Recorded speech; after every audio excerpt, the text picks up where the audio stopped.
Dostoevsky is a great writer and a philosopher. His novel Crime and Punishment ponders upon the innermost conflict of human beings, which forms the very base of their existence. As he himself claimed, man is sometimes extraordinarily passionately in love with suffering. Raskolnikov is a handsome, intelligent 23-year-old former law student. But he is poverty stricken, and the money his family sends him is not enough, and he loses his scholarship, thus discontinues his studies. In this agony, he kills a mean old woman with whom he pawns items like watches, rings, etc. And he kills her sister also, as she bears witness to this heinous crime. Since then, Raskolnikov starts feeling delirious and morally deprived. So this whole story is about the events and people which lead him to confessing his crime. Raskolnikov from the beginning compares himself to Napoleon. In an article for law school, he writes that extraordinary men can step beyond the limits set by the law, because this brings a revolution and changes the society for the good. With this ideology, he slays the old woman brutally, but the consequences that he has to face afterwards is not what he expects them to be. So Raskolnikov easily escapes everybody. He escapes authorities, he escapes his family, he escapes the society, but he fails to escape himself. He fails to escape his conscience. Dostoevsky dealt with this inmost battle powerfully. The way he describes, I really wondered whether Dostoevsky took part in something like this. One more thing I noticed about Raskolnikov is that he feels alienated from everything. He feels alienated from himself. He feels alienated from his abilities. He feels alienated from the nature. He feels alienated from his family. So the pawnbroker pays people half the actual cost of their items, and she collects monthly interests from them, and she also tells them if they don't pay properly, she is going to take over their products permanently. This bothers Raskolnikov as to why a person who doesn't need that much has a lot of wealth while he is miserable and wretched. So this is quite similar to the Marxist theory of alienation. Raskolnikov was utilitarian in his approach. He thought that murdering a bad person would maximize the happiness of maximum number of people possible. But even for a moment, he did not consider the consequences, and even for a moment, he did not consider respecting individual rights. Christianity and the role of God has been strongly emphasized in this book. There is a picture of a Christian figure even in Ilyona Ivanova's apartment. This indicates that God is watching everything that Raskolnikov is doing. So Sonia, one of the important characters of this book, and she is the first person to whom Raskolnikov discloses his crime. So she reads the story of Lazarus from Bible.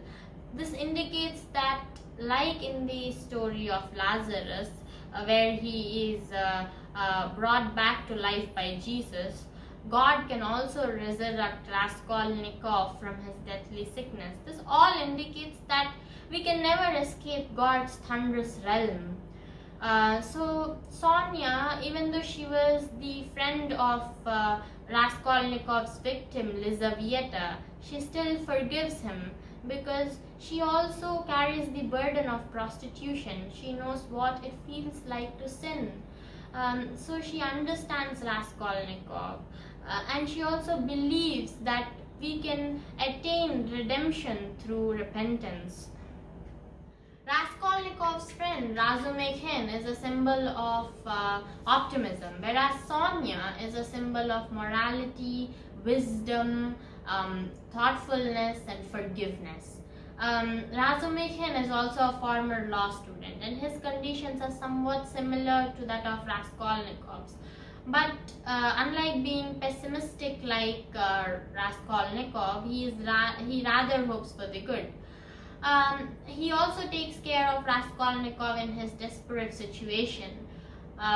Later, he marries Raskolnikov's sister, Dunya. Dunya is a sharp contrast of Raskolnikov. Though she gets the opportunity of killing her former abusive employer, she gives up as she is kind, compassionate, and educated. She is a person who is willing to do anything for her family, especially her brother. But this doesn't mean that Raskolnikov is a bad person. Dostoevsky established a kind of dual personality of Raskolnikov. At the beginning of the novel, he is portrayed as a cold-blooded murderer, but as the novel progresses, we find that he is also kind. He gives all of his money to Sonia when her father dies. So Dostoevsky established this idea that people just don't commit crimes because they are delirious or something. They do it because a whole lot of societal factors like poverty, ingrained inequalities, lack of opportunities, etc. So we all feel a connection to Raskolnikov at some point of our life. We might never commit something as wrong as Raskolnikov, but we are not human beings if we don't overstep the rules of this civilized society.